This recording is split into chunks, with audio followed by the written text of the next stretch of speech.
United states में एक lady है, काफी फेमस है, लगभग कंटेंट क्रिएटर है, लिज नाम है उनका। उन्होंने सोशल मीडिया पर एक बात कही कि we are being robbed in the US, मतलब यूएस में हमें लूटा जा रहा है, क्योंकि उनकी कोई एक फैमिली मेंबर है जिनको एक स्पेसिफिक ब्लड कैंसर है। उस कैंसर की, उस बीमारी की एक लाइफ सेविंग मेडिसिन है रेवलिमिट, जो कि यूएस के अंदर 85,000 रुपीज की मिलती है, एक सिंगल टेबलेट। और वही टेबलेट इंडिया के अंदर 35 रुपीज में भी अवेलेबल है। कहाँ 35 रुपीज की सिंगल टेबलेट और कहाँ 85,000 रुपीज की। तो बहुत बड़ा डिफरेंस है। इवन जो इंडिया की सबसे बड़ी कंपनीज है, लाइक सन फार्मा एंड जाइडस जैसी जो बड़ी कंपनीज हैं, स्टैंडर्ड कंपनीज है, वहां पर भी एक ड्रग की कीमत करीब करीब 100 रुपए के आसपास हो जाती है। तो ये काफी दिलचस्प है। एक बात मैं आपको बता देता हूँ कि as per drug information data जो है, वहां पे ये सेम ड्रग जो है वो 25,000 रुपीज का शो कर रहा है। उस लेडी को स्पेसिफिकली वो 85,000 की कहीं पे मिली होगी, वो डिफरेंट थिंग है। फिर भी ये गैप एक्सट्रीम है। शायद इसीलिए इंडिया को फार्मेसी ऑफ द वर्ल्ड कहा जाता है। यूएस में 40% जो जेनरिक मेडिसिन का इन्फ्लो है वो इंडिया से होता है। इंडिया वर्ल्ड का सबसे बड़ा वैक्सीन मैन्युफैक्चरर है। ग्लोबली जितना भी जेनरिक मेडिसिन डिमांड है उसका 1/5 सप्लाई करता है इंडिया। 200 कंट्रीज में हम जेनरिक मेडिसिन सप्लाई करते हैं। लेकिन आपको पता होगा कि पूरे वर्ल्ड में सिर्फ 195 कंट्रीज ही हैं, लेकिन हम सप्लाई करते हैं 200 कंट्रीज में।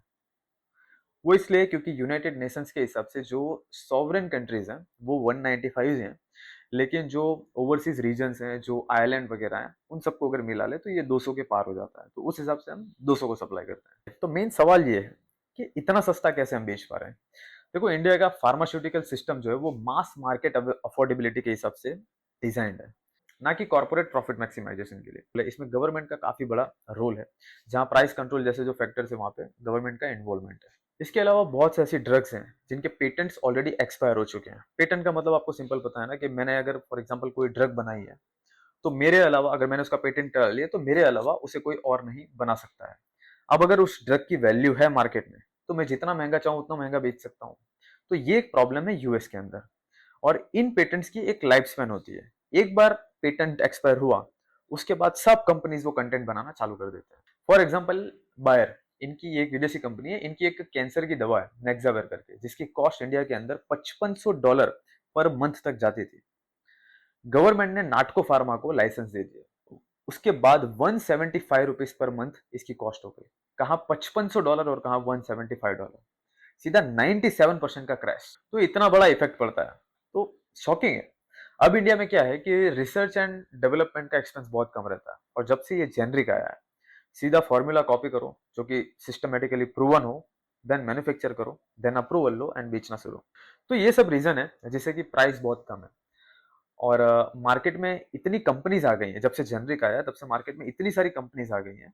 स्टैंडर्ड कंपनीज के लिए प्राइस वॉर बहुत ज्यादा बढ़ गया है, क्योंकि वो कंपनी स्टैंडर्ड जो है, जो कि रिसर्च एंड डेवलपमेंट में थोड़ा एक्सपेंस करती हैं, खर्चा करती हैं, उनके लिए भी बहुत ज्यादा प्राइस रख पाना बहुत ज्यादा समय तक के लिए सस्टेनेबल नहीं रह पाएगा। इसके अलावा इंडिया में labour cost, researcher cost, manufacturing plant cost, ये सब 70 to 80% लोअर है एज कम्पेयर टू यूएस।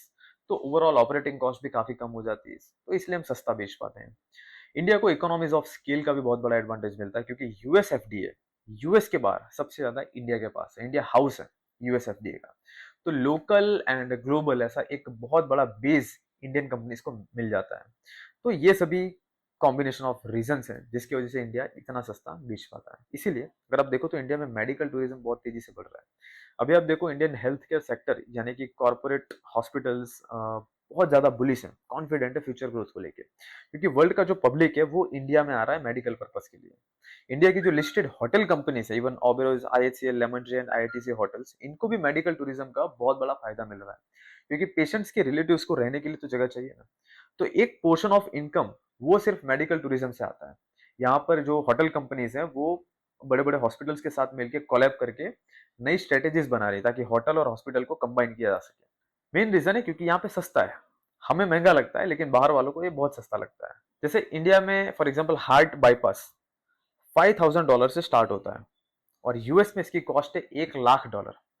तो डिफरेंस बहुत बड़ा है, और इसीलिए इंडियन गवर्नमेंट खुद ई मेडिकल वीजा भी प्रोवाइड कर रही है।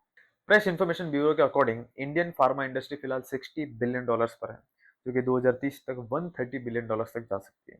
मतलब आप ग्रोथ रेट अगर कंपेयर करो तो बहुत ज्यादा हाई है। फिर मुझे एक मन में सवाल आया कि हर जगह तो चाइना आ गया, फिर यहाँ क्यों चाइना पीछे रह गया। तो मैं आपको बता देता हूँ कि India 70% pharma raw materials like APIs वगैरह जो है वो चाइना से इंपोर्ट करता है। तो अगेन वर्ल्ड फार्मेसी खुद चाइना पे कहीं ना कहीं डिपेंडेंट है। मतलब इन शॉर्ट के एक सिक्के की दो साइड हमेशा रहती है। तो फाइनली आप इस सिचुएशन को कैसे देखते हैं? आपके अकॉर्डिंग इंडिया की बेस्ट फार्मा कंपनी कौन सी हो सकती है? आप जरूर कमेंट कीजिएगा। एंड अगर इस वीडियो में बताई गई इन्फॉर्मेशन अगर काम की लगी हो, इंटरेस्टिंग हो, तो जरूर इस वीडियो को लाइक एंड चैनल को सब्सक्राइब कीजिए।